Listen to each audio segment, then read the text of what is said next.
Magandang hapon po. Pinaulanan ng bala ng mga hindi pa nakikilalang salarin ng isang nakaparadang kotse sa barangay Pembo sa Taguig. Sa kabutihang palad, wala sa loob ng sasakyan ang may-ari nito. Nakatutok si Bon Aquino. Sa kuha ng CCTV, makikita ang dalawang magkaangkas na suspect na lumiko patungong Sampaguita Street, Barangay Pembo, Taguig, pasado alas 10 kagabi. Huminto sila at bumaba ang angkas. Lumapit sa puting kotse, pinagbabaril ito at tumakas. Ayon sa Taguig City Police, 12 basyo ng bala ang nakuha sa crime scene. Matagal na umanong nakaparada ang kotse nang nakabukas ang hood nito. Nasa tapat ito ng bahay ng kaanak na may-ari ng sasakyan. Pero walang may-ari ng kotse sa lugar nang mangyari ang insidente.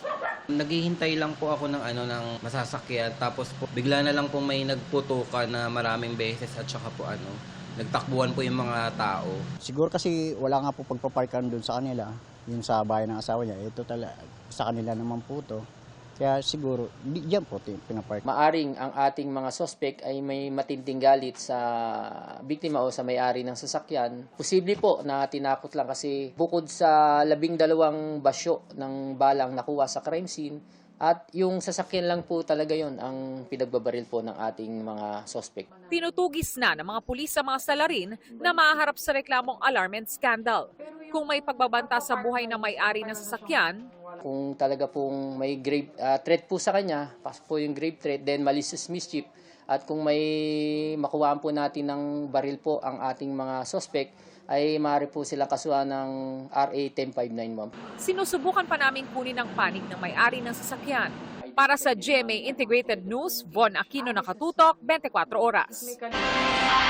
Tumagas ang krudo sa bahagi ng C3 Road sa Navotas. Ayon sa kagawad ng barangay NBBS Kaunlaran, galing sa dumadaang crane truck ang krudong natapon sa kalsada kagabi.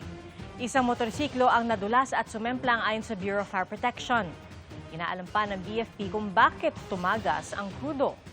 Isinara muna ang isang bahagi ng kalsada para linisin ito at nagbukas muna ng zipper lane para sa mga babiyahe papuntang 5th Avenue. Bukas ang deadline ng Kamara kay Vice President Sara Duterte para tumugon sa mga aligasyon sa impeachment cases laban sa kanya na pareho idineklarang sufficient in substance. Pero ayon mismo sa bise, hintay na lang kung magsusumiti sila o hindi. Nakatutok si Mav Gonzalez. Sa gitna ng mga impeachment complaint laban sa kanya, dumalo si Vice President Sara Duterte sa isang exhibit sa Davao City kahapon bilang bahagi ng 90th anniversary ng Office of the Vice President. Tampok dito ang kasaysayan ng OVP. Sa kanyang talumpati, nagbiro ang bise. This exhibit and the book, first in line, are the permanent records of 14 leaders who held the Republic together. They were not 14 lang kasi yung hindi pa tapos yung pinaka-15. Hindi natin alam kung ma-impeach siya o hindi. Hindi pa tapos ang kwento niya. Kasama sa event si dating Pangulo at ngayoy Pampanga 2nd District Representative Gloria Macapagal Arroyo na naging vice-presidente mula 1998 hanggang 2001. Sa kanyang talumpati, sinabi ni Arroyo, 4 na beses din siyang dumaan sa impeachment proceedings, kaya meron na siyang insight sa naturang proseso. Hindi raw ito dapat maging personal o political theater sa demokratikong bansa. At mahalaga na ang nangunguna sa proceedings ay mahinahon, patas at tapat sa batas. Speaker Boyd has said that the hearings on the impeachment complaints will be tackled fairly. The eyes of the Filipino nation are upon us in Congress. I urge my fellow congressmen to do so in the spirit described by Speaker Boyd. Bukas ang deadline ng kampo ng bise para tumugon sa mga alegasyon sa impeachment cases laban sa kanya. Hapit namang Monday, no?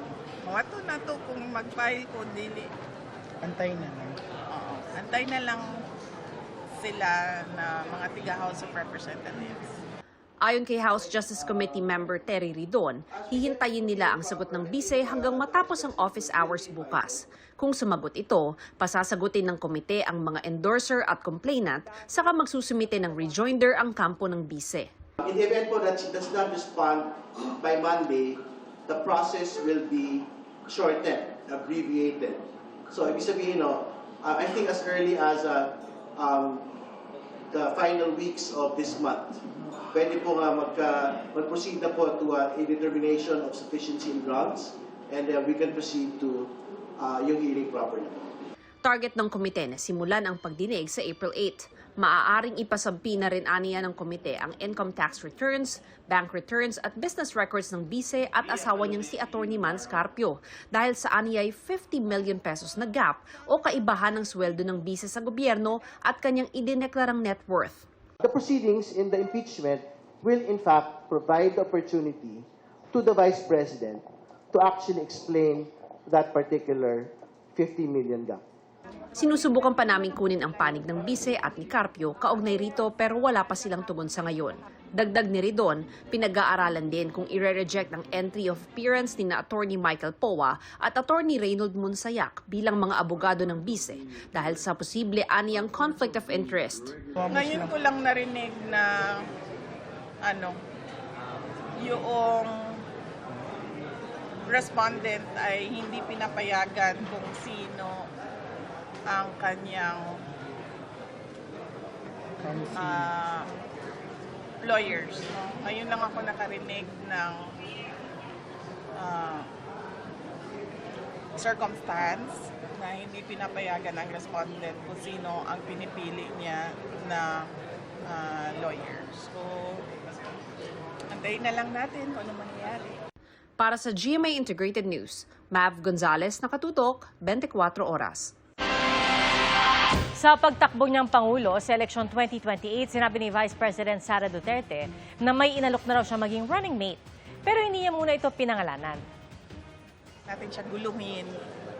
Huwag na natin siya pangalanan kasi baka atakihin siya, sisirain yung pangalan niya. So, kabiyaan natin siya magdesisyon. Ayon sa Vice Presidente, noong nakaraang taon pa niya kinausap ang napipisil niyang katandem. Pero hindi pa raw ito nagbibigay ng desisyon.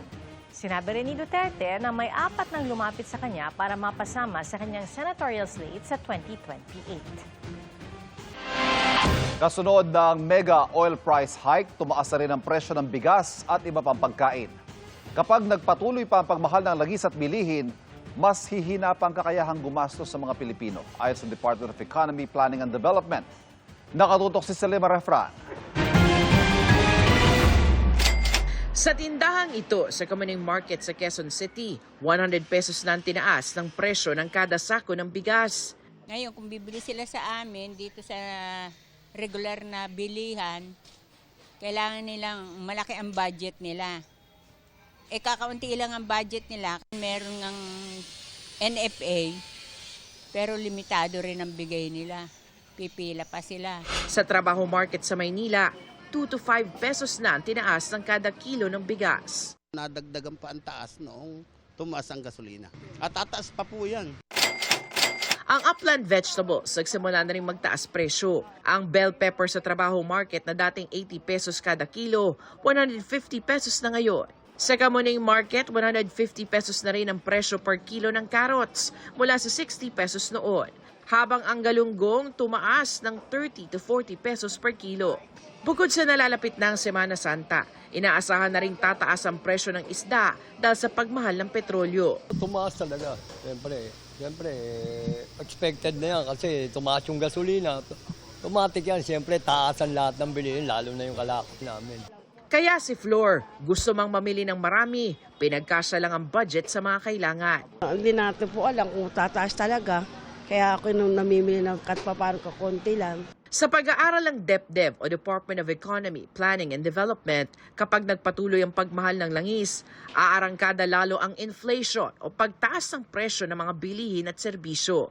Lalo nitong mapapahina ang kakayahan nating gumastos. Sa kada 100 pesos ng mga Pilipino, 1 to 3 pesos daw ang posibleng mabawas sa purchasing o buying power, depende sa kung gaano katagal magpapatuloy ang giyera sa gitnang silangan.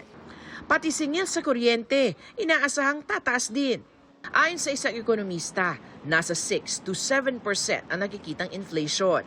Ramdam na ramdam yan ang karaniwang Pilipino, kasama ang halos 3 milyong naitalang unemployed o walang trabaho, batay sa labor survey ng Philippine Statistics Authority noong Enero. ang unang-unang makakaramdam yan ay ang mga minimum wage earners. Wala naman sobrang naiipon ang mga minimum wage earners. Kumbaga, sakto lang ang kinikita nila sa araw-araw o kulang pa. Ngayon, nasa mga 2.9 million ang walang trabaho. So, napakarami niyan. Ayon kay Leiko, kailangang umaksyon agad ang pamahalaan para ibsan ang epekto nito.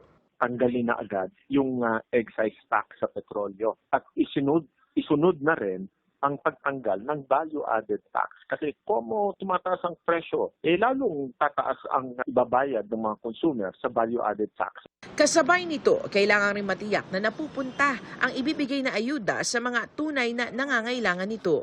Nauna ng sinertipikang urgent ni Pangulong Bongbong Marcos ang panukala sa Kamara para sa emergency powers na magsuspinde o magbabawas ng fuel excise tax.